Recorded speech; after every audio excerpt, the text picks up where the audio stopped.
नमस्कार दोस्तों, weekly stock discussion के एक वीडियो में आप सबका स्वागत है। दोस्तों, मैंने कुछ आइडेंटिफाई किया है स्टॉक जो हमें नेक्स्ट वीक के लिए अच्छा सा प्रॉफिट दिला सकते हैं। कि जैसे कि लास्ट वीक पे भी मैंने जो स्टॉक्स दिए थे उसमें से अच्छा सा आपको प्रॉफिट मिला होगा। तो दोस्तों, मैंने ये जो एक कैंडलस्टिक चार्ट पैटर्न का जो 3 वीडियो अपडेट किया है, आप प्लीज़ उसको देखना। आई am sure that you will like this video and you will learn something from it. तो आज का जो वीडियो है उसमें हम ज़्यादातर उसमें देखेंगे कि कौन सा पैटर्न हमें काम आता है, कैसे ट्रायंगल वर्कआउट करता है, कैसे ब्रेकआउट वर्कआउट करता है, उसके बेस पे हम उसको नेक्स्ट वीक के लिए कैसे चूज़ कर सकते हैं। तो आप वो सब आज इस वीडियो में देखेंगे जो मैंने जो 4 स्टॉक सिलेक्ट किया है, और डेफिनेटली आप उसको पसंद कर सकते हो। मैंने मेरे ग्रुप में भी कल एक स्टॉक को उसको BTST के लिए दिया था कि आप आज लेके जाओ, आपको डेफिनेटली उसमें पैसा मिलेगा। जिस लेवल पे मैंने मेरे टेलीग्राम ग्रुप में बताया था, उस लेवल से वो ऑलरेडी 5-6 पॉइंट बढ़ चुका है। And I am sure based on the global news, I am expecting on the Monday that we will be open on the gap up, right? So let's see how it works and I am sure will be a beneficial to the everyone। दोस्तों, अगर आप इस channel पे नए हो तो please subscribe ज़रूर कर देना। अगर ये वीडियो आपको पसंद आए तो लाइक किए बिना मत जाना। और दोस्तों, अगर आपने मेरा ये टेलीग्राम चैनल अभी तक ज्वाइन नहीं किया है तो आप उसको, मैंने ये टेलीग्राम का लिंक डिस्क्रिप्शन में दिया है, आप वहाँ से ज्वाइन हो सकते हो, जहाँ पे मैं everyday support and register update करता हूँ और कुछ स्टॉक्स जो इंट्राडे के लिए होते हैं उनके लेवल भी अपडेट करता हूँ। अगर ड्यूरिंग द मार्केट मुझे कुछ अच्छा लगता है ट्रेड सेटअप तो मैं अपडेट करता हूँ। जैसे कि मैंने लास्ट फ्राइडे दिया था ये कॉल, जिसका हाई उसने फिर 388 के ऊपर लगाया था। दोस्तों, तो अब शुरू करते हैं हम स्टॉक का अपने एनालिसिस। तो हमारा पहला स्टॉक है जो मैंने BTST दिया था, वो था एक्सिस बैंक। दोस्तों, मैंने कुछ यानी कि 2 वीक पहले मैंने ये एक ड्रॉ किया था, मेरे ग्रुप में भी मैंने डाला था, और मैंने बताया था कि ये जो जोन है वो कंसोलिडेशन जोन है। यहाँ पे हमें कोई ट्रेड नहीं मिलेगा जब तक हम उसका ब्रेकआउट नहीं देते। और वो ये अगर आप फिबोनाची देखते हो तो आपको पता होगा कि 61% यहाँ पे बहुत ही इंपॉर्टेंट रहता है। कोई भी स्टॉक कभी यहाँ पे गिरता हुआ है, वो अगर रिट्रेसमेंट करता है, फिर 60% के आसपास अगर वो रिट्रेस करने के बाद, कंसोलिडेशन के बाद एक अप मूव देता है यानी कि ब्रेकआउट देता है, उसका हायर चांस रहता है कि वो back to the previous high जाएगा, जो इसका प्रीवियस हाई है 798। सो इस लेवल के आसपास यानी कि 761, अगर हमने मंडे इसके ऊपर ही क्लोज कर दिया 762, there will be a high chance that we will be go and attempt to this level 798। सो हमें ये एक्सिस बैंक एक अच्छा सा प्रॉफिट दिला सकता है। जैसे कि आप यहाँ पे देख सकते हो कि जो ये नेगेटिव क्रॉस ओवर हुआ था उसका इस लेवल के आसपास पॉजिटिव क्रॉस ओवर बना है। यहाँ पे RSI आप देख सकते हो एक अपवर्ड डायरेक्शन जा रहा है, जो हम ज़्यादातर फॉलो करते हैं 65। ये 65 के ऊपर जाएगा तो एक पॉजिटिव बन जाएगा। अगर आप वॉल्यूम देखते हो तो 20 डेज मूविंग एवरेज का वॉल्यूम है, उसके ऊपर उसने एक हायर वॉल्यूम दिया हुआ है ऑन दी फ्राइडे क्लोजिंग। तो एक अच्छा सा ट्रेड हम मिल सकता है दोस्तों। तो अगर आप इसको बाय करते हो तो आपका स्टॉप लॉस क्या रहेगा? अगर आप इंट्राडे करते हो तो आप जैसे ही 762 क्रॉस करता है आप उसको लॉन्ग करके जा सकते हो। अगर उस दिन 760 के नीचे फिर क्लोजिंग होता है तो आप उसको एग्जिट कर दो। अगर 762 के ऊपर ही क्लोज करता है तब आप 755, 753 के आसपास का स्टॉप लॉस लगा के कैरी कर सकते हो for the swing trade target 798। दूसरा हमारा स्टॉक है बैंक का ही है, वो है एक ICICI बैंक। ICICI बैंक का अगर आप यहाँ पे पैटर्न देखते हो तो यहाँ पे एक इस देखोगे, यहाँ पे कंटिन्यू ट्रेंड अप के बाद में, यानी अगर यहाँ पे भी हर एक जगह पे देखोगे तो ये कैसा पैटर्न बनाता है वो मैं बताता हूँ। यहाँ पे एक मैं ब्लैक लाइन बनाता हूँ। जब भी ये एक अप मूव देता है उसके बाद ये कंसोलिडेशन करता है, जिसका ये 50% के अबोव से यानी कि 38% टू 58% से रिट्रेसमेंट ले लेता है। फिर अगेन अप मूव करता है, फिर एक रिट्रेसमेंट करता है, फिर इसका ब्रेकआउट देता है। सिमिलर चांस यहाँ पे भी हुआ है, एक अच्छा सा अप मूव यहाँ पे जाने के बाद रिट्रेसमेंट आया और फिर एक अप मूव दिया।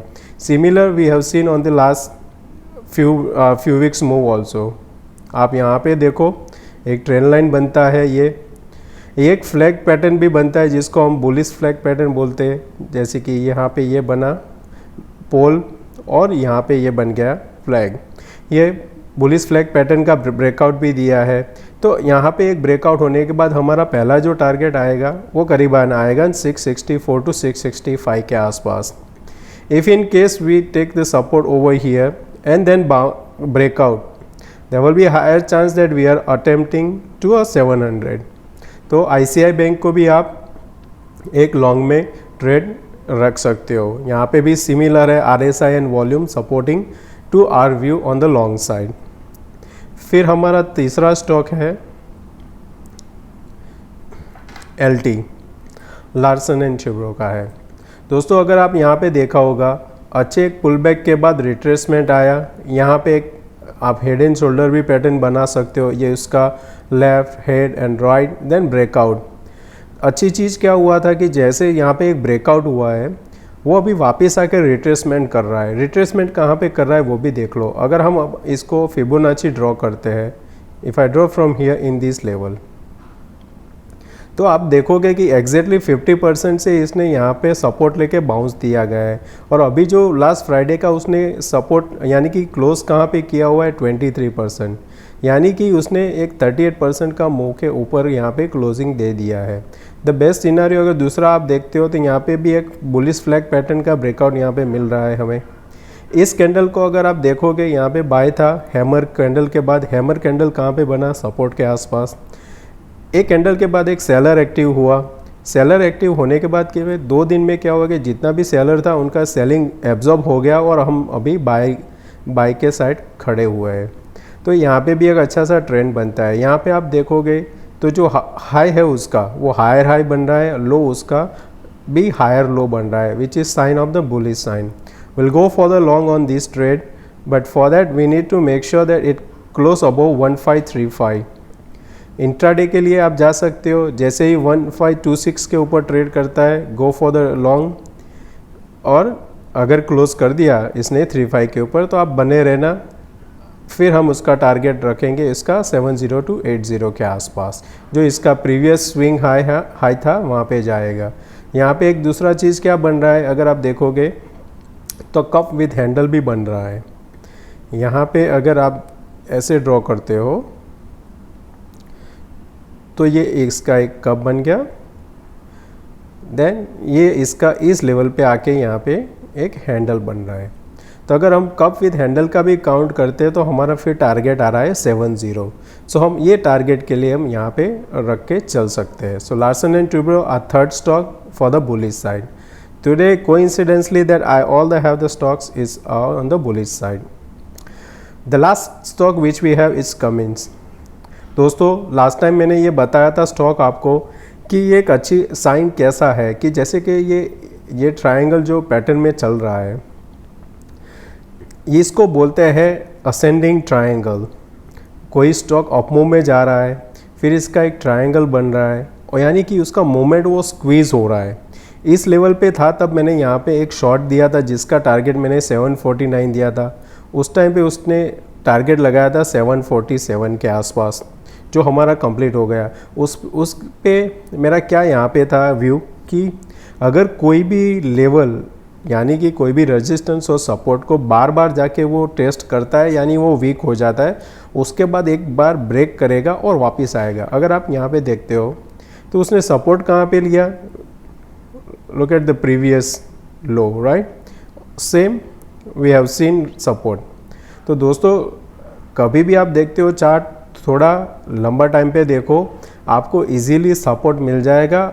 और आप गलत यानी कि अगर आपका कोई ट्रेड चल रहा है अच्छे प्रॉफिट में, तो वो अगर पैनिक में आप सेल ना हो जाओ, उसके लिए आपको प्रीवियस सपोर्ट देखना होगा। कई बार ऐसा होता है कि हम जहाँ से एग्जिट होते हैं वहीं से शुरू मार्केट फिर से वापस आ जाता है, right. To avoid all these things you must know that support and resistance for the particular stock which you are holding.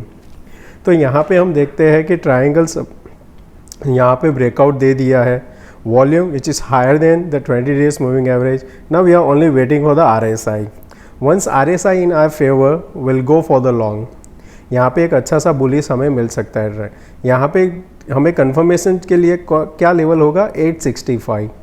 865 के ऊपर क्लोज, यानी कि हमारा फर्स्ट टारगेट आएगा around 900, 910 and then follow by the 930, right, which is the swing trade. Don't expect on the 1 or 2 days. If you are lucky we will get on the 1 or 2 days, but I consider this as a swing trade. तो दोस्तों ये हमारे आज के 4 stock थे for the next week, and I hope आपको ये मेरा वीडियो पसंद आया होगा. और आज जो मैंने एक्सप्लेन किया है उसमें ज़्यादा ध्यान देना दोस्तों, कि जो मैंने पॉइंट्स बताए क्या आपको वो हर एक चार्ट में या कोई चार्ट में दिखते हैं, तो आप वही सिमिलर उसको आइडेंटिफाई करो, उसको आप प्रैक्टिस में आपके यूज़ लो और फिर देखो कि क्या ये वर्कआउट करता है कि नहीं.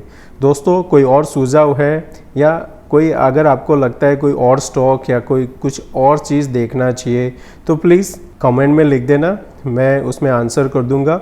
और मैं ट्राई करूंगा नेक्स्ट वीक में हम लोग जब वीकली स्टॉक डिस्कशन करते हैं मैं वो इंक्लूड कर दूंगा.